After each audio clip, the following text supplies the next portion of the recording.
This is a great opportunity for me to join the CNLA once again after many, many years. This is really a full circle moment for me in my career. Flashback about 20 years ago, and I'm on my first road trip from Alberta to Saskatchewan. And I'm driving in the car, and I grew up in the middle of Iowa in the United States, and it's cold. And I was used to turning on the radio and someone saying, it's going to be -5 today, and exposed skin will freeze within a minute or 2 minutes. Cold, right? I'm driving across, and I'm on my way to Saskatoon, and I stop to get fuel. Wearing pants probably similar to these. And I'll never forget getting out of the car, and have you guys all seen Terminator, the Terminator movie, where the guy's leg breaks like liquid metal? I felt like my leg was going to do that, and I didn't find out till later that Canadians wear insulated dress pants. I didn't know that. I didn't have that intel. But on the radio, as I'm filling up with fuel, warming up, I'll never forget the words I heard on that radio. It said, today it's -45 here, and with the wind chill, it's -100. And then he said the words I'll never forget. He said, exposed skin will freeze immediately. So, well, how in the heck are you supposed to operate in this condition? But you can see my background behind me here. Obviously, we all put a ton of passion into what we do at Caterpillar. We call it yellow blood. First thing I'm going to do before talking about myself, I want the Caterpillar people to stand up in the room. Everybody from Caterpillar, stand up in the room here. Now, what we say at Caterpillar is if you would cut into many of us, what you would see would not be red blood that would come out, but be yellow blood. And what I'll tell you is if you look around this room here, you see there's probably 10 or so people standing up. Sit down if you have not engaged with an association or not learned from an association. Go ahead and sit down. Right? They all stand up, right? Because we learned many years ago that associations are critical to what we do in reaching customers. The people you see standing up here from Caterpillar have all been indoctrinated with the idea that we need to show value to our associations, but we also need to care about the industries we serve. It is not about selling a product. If you go to an association and try to sell a product, how well is that going to work out? It's a relationship business, right? It's being close and connected with one another. So you guys can sit down. I always hate it when people from Caterpillar do that to me, but anyway, my background, 23 years at Caterpillar, my background, actually, I'm 23 years at Cat, but I say my origin with Caterpillar is in that black and white photo right there. That was post-World War II, Civilian Conservation Corps, and all the way on the right-hand side, that's my grandfather, who served in Pearl Harbor and was there the day it was bombed. He came back, and his job for the next couple of years in the Civilian Conservation Corps was to run Caterpillar bulldozers building America. So pretty cool story if you think about going back. My Caterpillar roots go all the way back to the 40s. Now, I've only worked here for 23 years, which is humbling because if you think about what Mark said, we've just turned 100. Actually, April 15th, we'll turn 100. That means I've been at Caterpillar for almost 1 out of every 4 years that business has been running. That's hard to believe, very hard to believe. But point being is, most of these Caterpillar employees you see here are people that have been in this division or been engaging with smaller customers their entire careers. I've said many, many times that Mark may never touch a piece of equipment that's more than 100 horsepower. He may never sit in a mining truck. He may never, because he's focused, and many of our leaders are focused on learning new customers and new businesses. Now, if you look at my family there, you can see I'm trying to raise them the way I was raised, hard work, mowing the lawn, etc. Now, when I animate this, I animate it green. I animate this green not because you guys are the green industry and because I care about these customers, but for me, don't tell the other industries that we serve, but landscaping is my absolute favorite business that we engage with. Not because of another industry's worse or better, etc. It is because what you do for the environment, but what you do for people and their lives. The reality is that we all work very hard in what we do, but this group and our groups around the world that do what you do are doing something that's tangible and it makes a difference. I keep thinking whenever I see a turf field get put in around here, it just drives me nuts because I know I know how valuable that real green space is.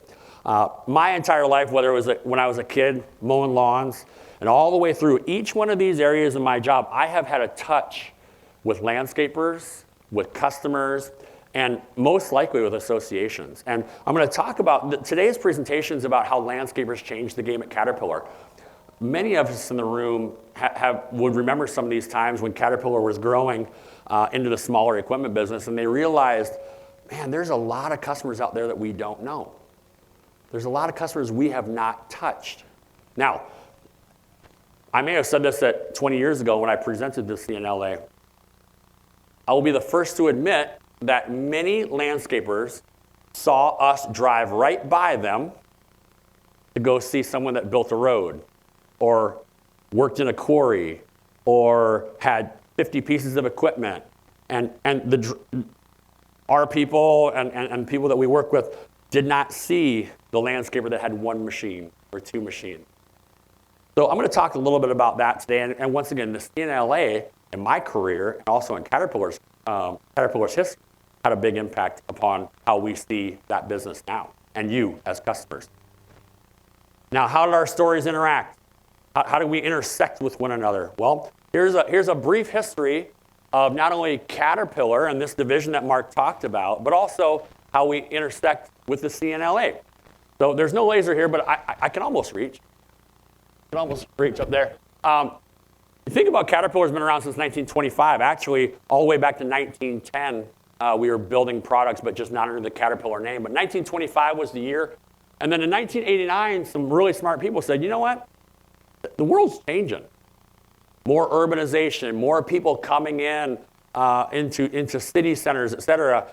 It's growing around the world. Globalization was already starting to happen back then. And some really smart people said, you know what?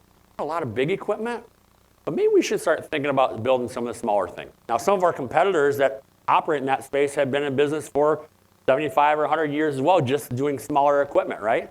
One of them, I saw a hat earlier. That now the hat is conspicuously gone. I don't know what happened. Did you get accosted by someone? Yes? It's okay. It's okay. Now, 1999, we come, and that was backhoes and some larger actual equipment. In 1999, we came with smaller equipment, skid steers, mini excavators, et cetera. I joined in 2001 when I started at Caterpillar. And I'll never forget when I joined, the person that recruited me said, Caterpillar is changing. And I thought to myself, how does this company ever make any money? Because every Caterpillar I see where I grew up is like the machine's 50 years old. Like how, if it's going to last 50 years, how in the world are you going to sell another one? And they said, no, we're going into smaller equipment. We're going into rental. These are new businesses to help new customer groups. And it just stuck with me. Now, as I fast forward all these years, I think to myself, back when I started, there were barely any Caterpillar skid steers out there. And now you see them everywhere. You see the compact track loaders everywhere. You see the mini excavators. So some really great vision. But it started all the way back here, right around when we started doing that. Some really smart people, Tormont, Battlefield, and one of my compadres whose name was Paul Rabello, and some of you may remember him, Joe Salemi, I know you remember him, started this relationship all the way back 2001 timeframe, so 24 years. And what a great relationship it's been. A lot of things within our world, if you think about what's lasted 24 years in your own lives, think about it.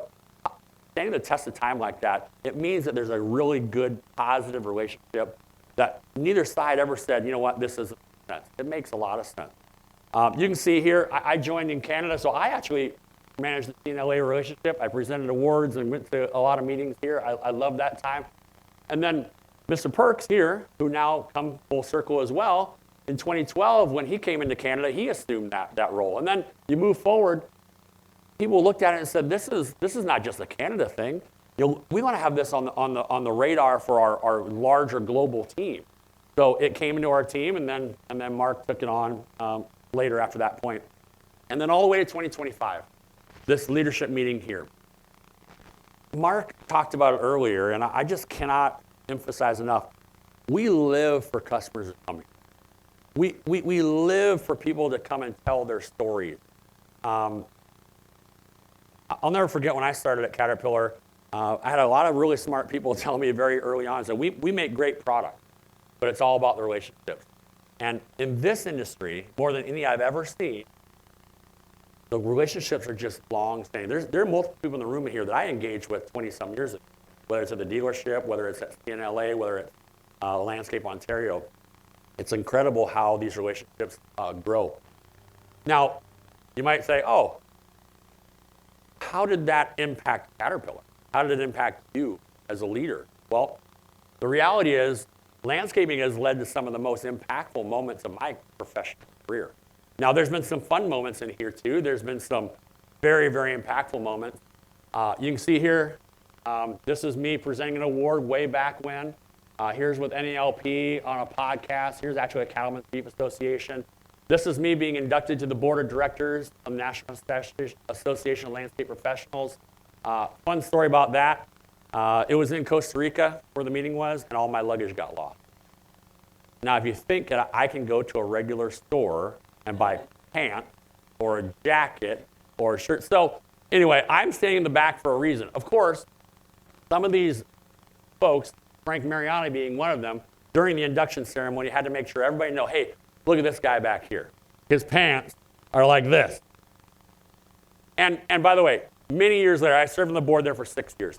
Many years later, people still remember that story. And once again, I'm going to end with this today, but really, this is about connections and friendships and long-term. It's almost like at a certain point with landscaping customers and with folks like yourselves, the blurred line between business relationships and personal relationships. I know you guys all feel that within your association. Of course, one of the cool things that Mark helped out with up top there was when we were in NASCAR. I don't know how we got that through brand back then, Mark. But what we came up and we said, we're launching a new product. It's a pretty incredible product, but we want to highlight landscapers. So we put NELP on the car at the time, and then we did #WeDigLandscape.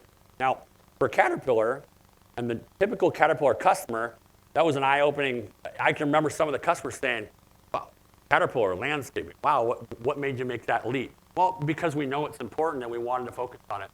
And then, of course, in the middle here,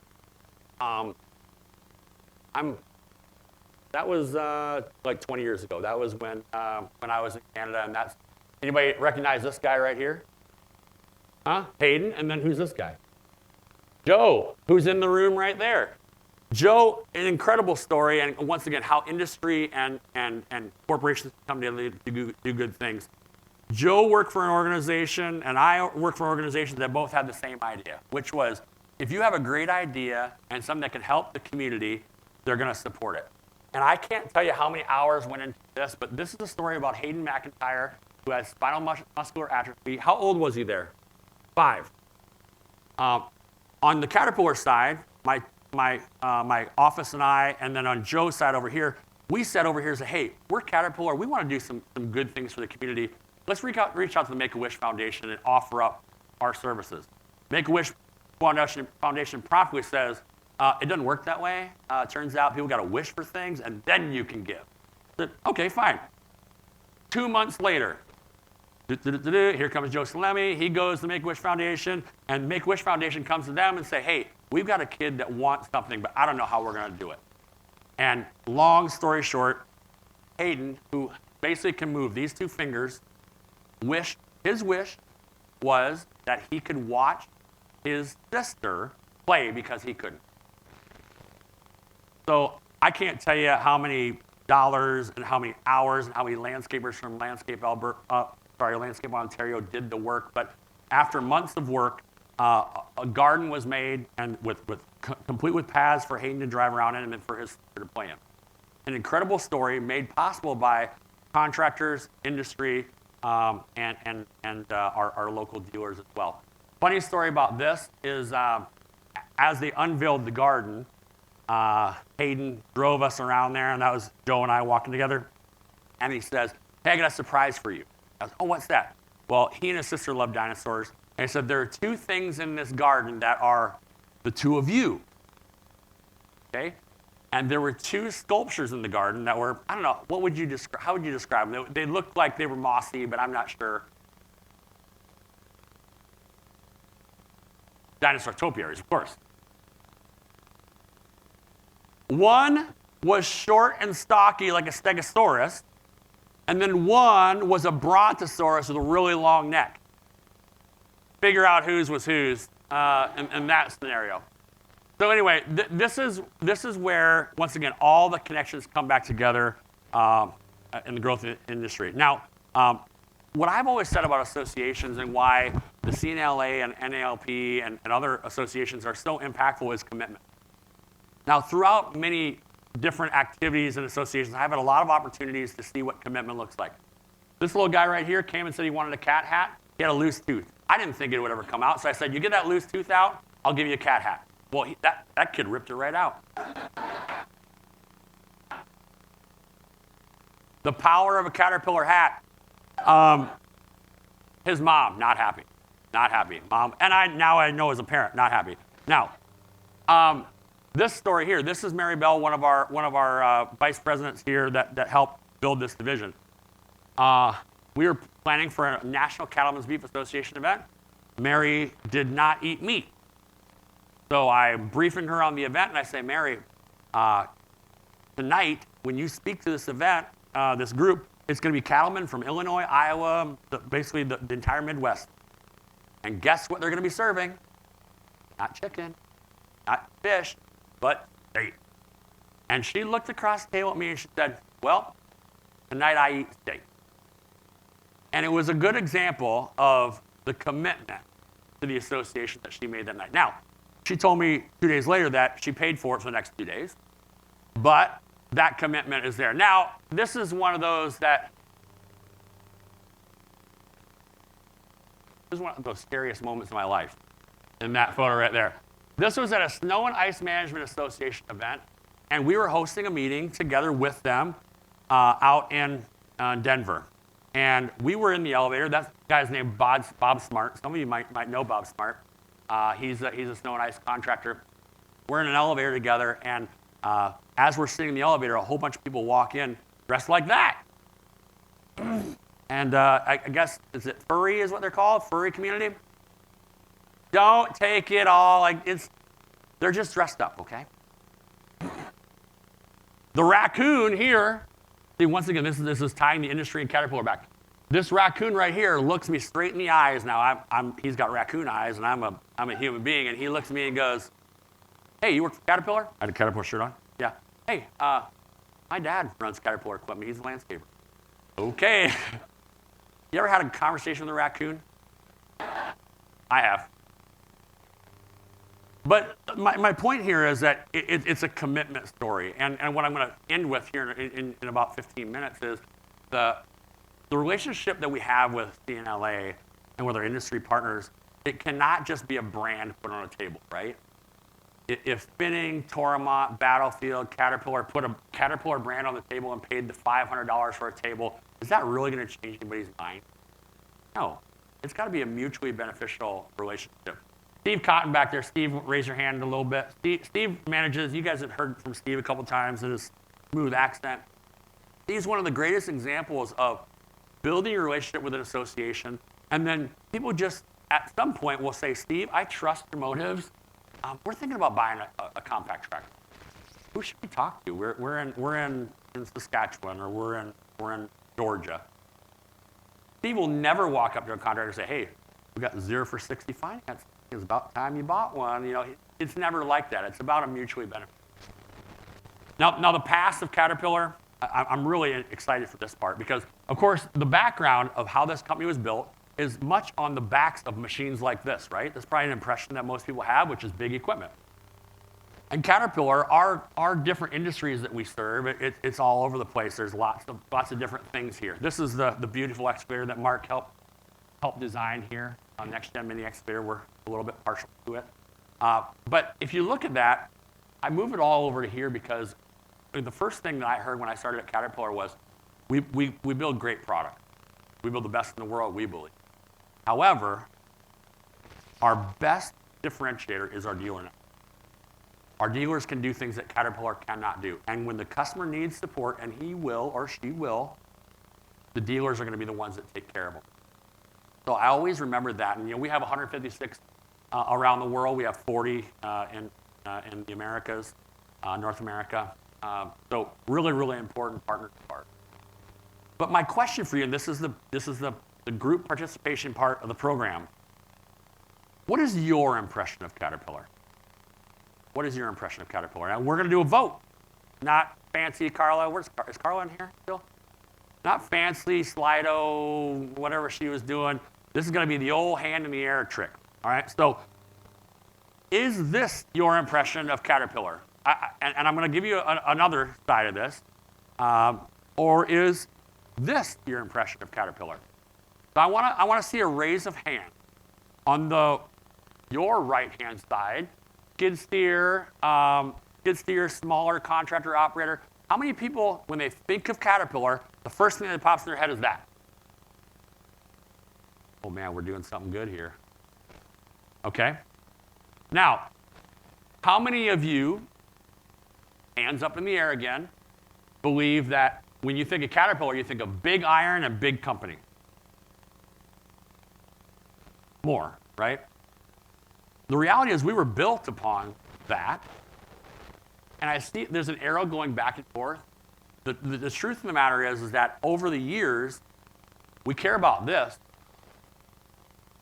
but there's a ton of focus, a ton of people that will never touch anything like that in our whole company. Because this takes something different than this.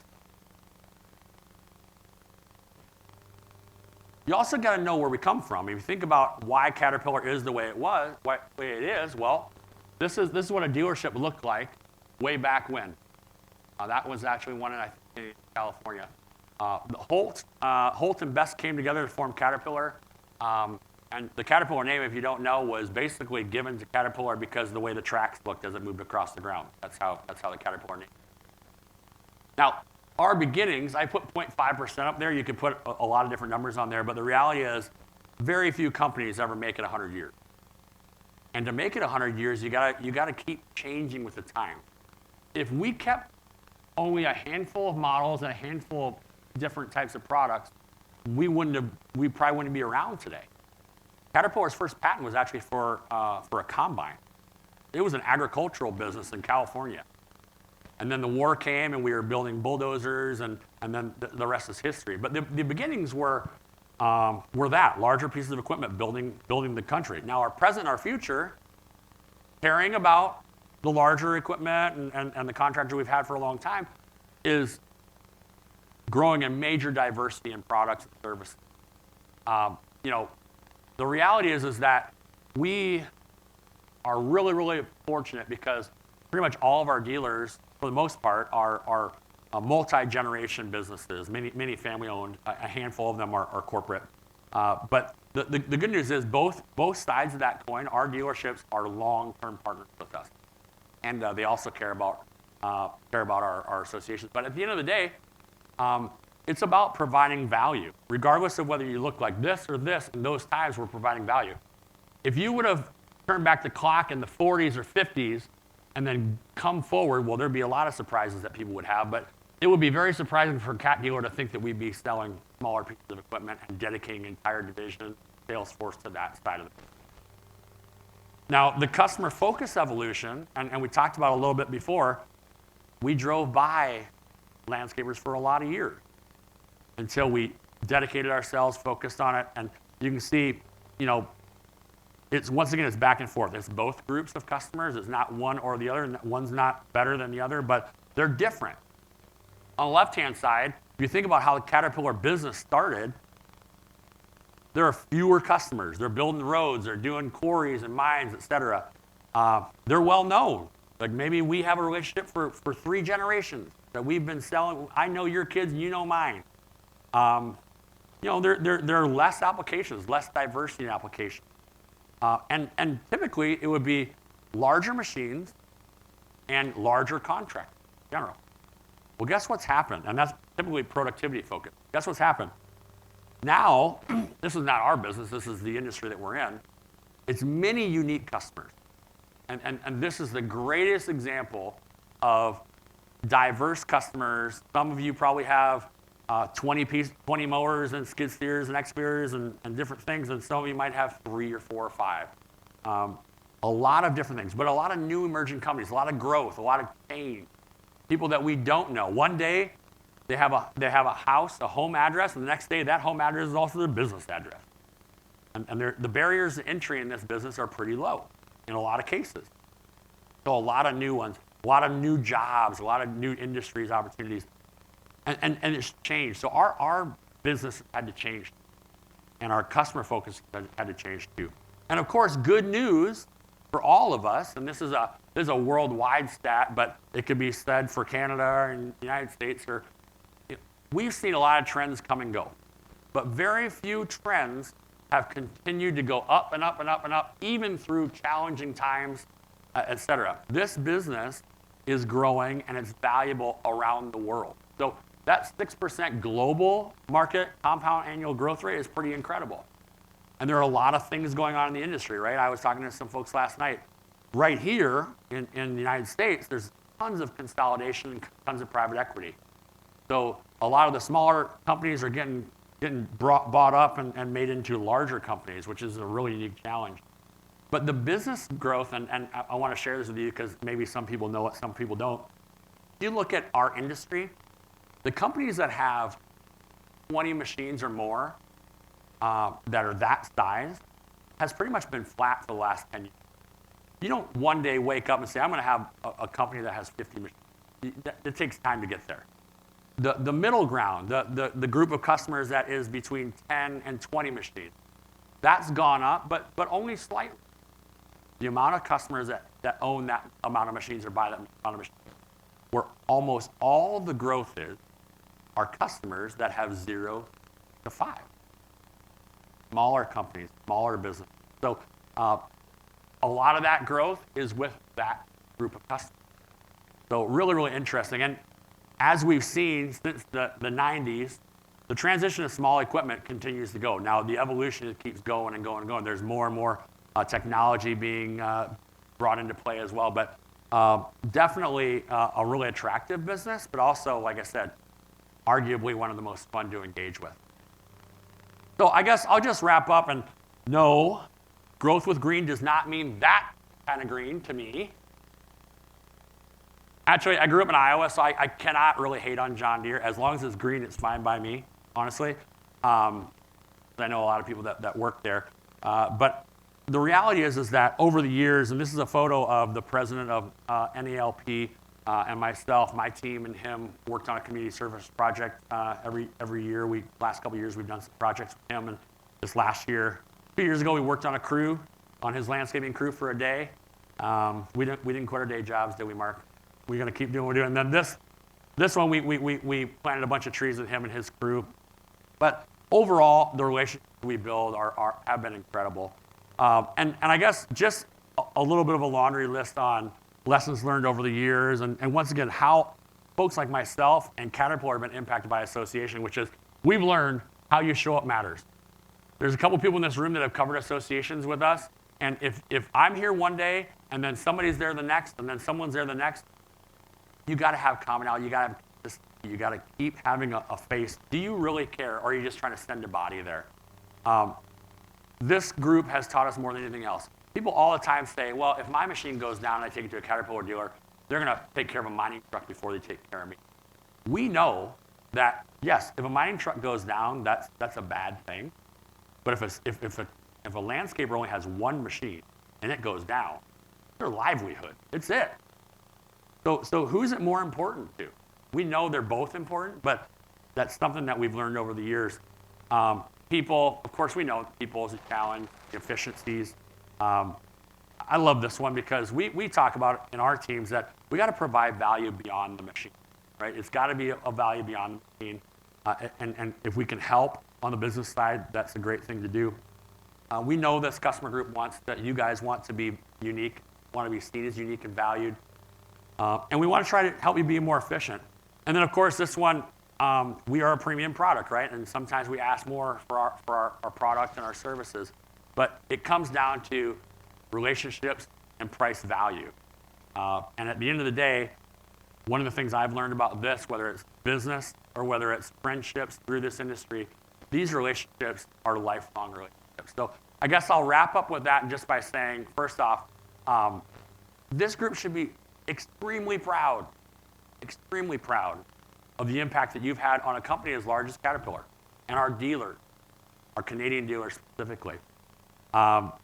We started the conversation by talking about how growing with green, it's not growing for green, it's growing with green, it's growing with you.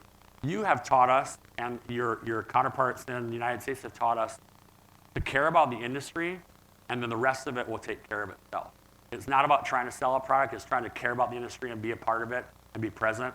And if you do that and you show up, things will work out very well for both. And these mutually beneficial relationships are what it's all about. So with that, I think we've only got 3 minutes, but I'm happy to answer any questions that anybody has for me about the presentation, about the world as Mark and I see it. Anything you want to bring up? We got a couple minutes.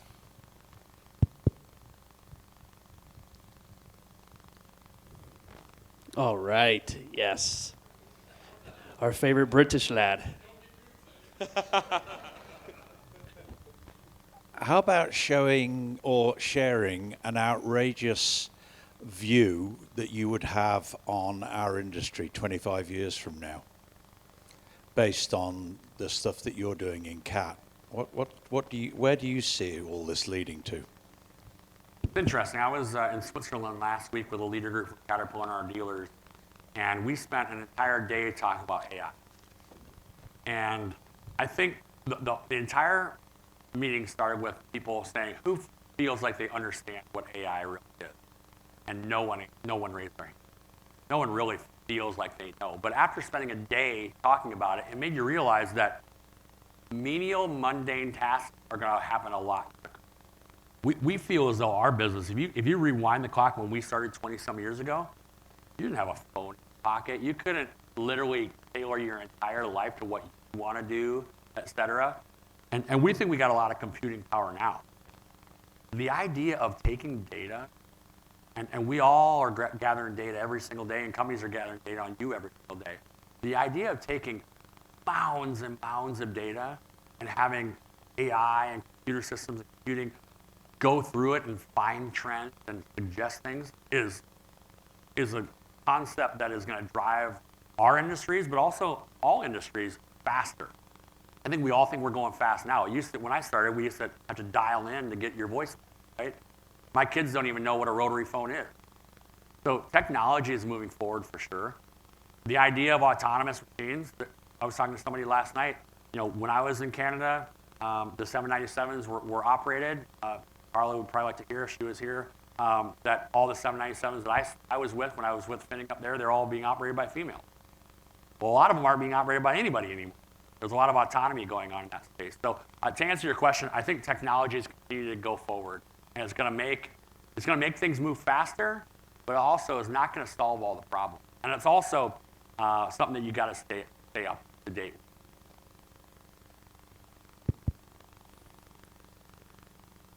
Yes. Victor? Victor.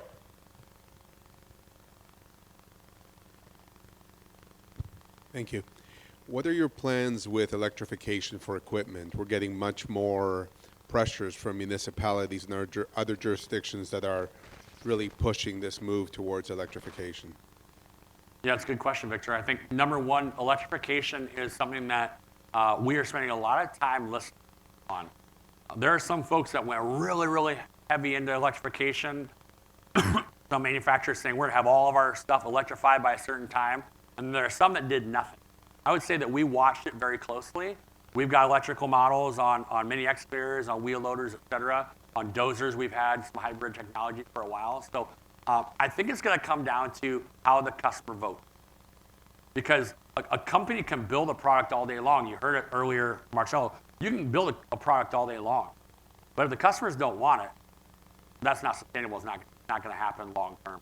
So I think the customers are going to vote. I think there's government regulation where it's pushing it forward. Obviously, there's been some traction, some momentum, but I was with the European dealers last week, and there are some areas that are really adopting that technology and some that aren't. Is there going to be like a step to go to like really compact equipment, like mini track machines, like the stand-on ones and stuff? Because we do a lot of wheelbarrowing and stuff through backyards, 3-foot gate access and stuff that we can't bring a 259 into or a 303 or whatever. Let And me throw it Jason, back. before you answer that, we had a conversation this morning. He was telling me about how much he loves the 306 mini excavator. Oh, well, that's great, Mark. Best machine. It's really nice. It's actually more like a 7-ton. You got a really good bargain on that one, by the way. It's a great question. The question I would have for you is, it sounds like you already answered it. Do you think that we should?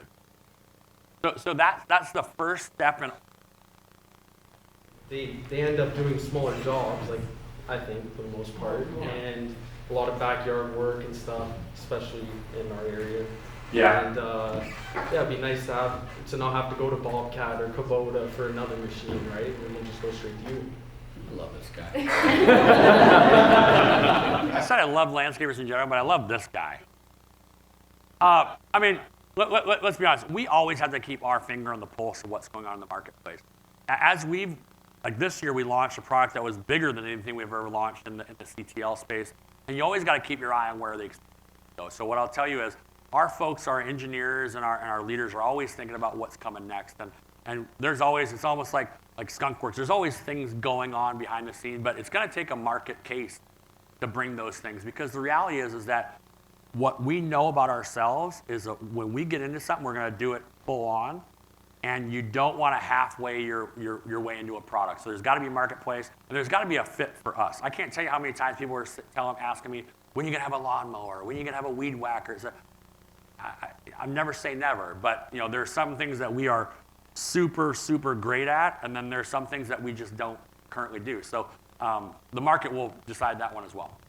I think we're good, Mark. Thanks, I think Jason. we got to go. Thank you, guys. Appreciate it. Jason will be here all the night as well. Thanks, Jason. And Jason will be here tonight at dinner as well. Okay, that ends our speakers. Who I'd like to invite up here next to close it out is now the new president of the Canadian Nursery Landscape Association. Anita, please come on up. Thank you. Thank you. So for my first official duty as CNLA president, I have the honor of saying the thank yous today, and there's a lot of thank yous to say. So first of all, to our speakers this afternoon, to Carla, Marcello, and Jason, thank you for your inspiration, your passion, and for helping to inspire all of us that have joined here today. And thank you to everyone that came here, from all of us that traveled from Canada, from the CNLA, to our new friends here in North Carolina. Thank you so much for joining us, and we look forward to chatting more. I see there's we all need to mix and mingle a little bit more. Don't stay within our own little cliques here today as we have dinner tonight. To all our donors and sponsors for everything today, you can see them all there on the back of your tags. Thank you for making this happen and getting us all together. Wouldn't be able to do it without you. And especially, of course, to Caterpillar. Thank you for hosting us this week, for all the people we've met from your company here today, and this week has been great, and everybody's very excited for this next adventure to go out and play, and that's pretty exciting that we can do that, and not a normal thing you can say you do at association board meetings. To Atticus, the JC Arboretum, and Panther Creek, thank you for the tours. That they were great and amazing. Everybody had lots of really great things to say about that. It's just been great to have a opportunity to collaborate and to learn together, so thank you.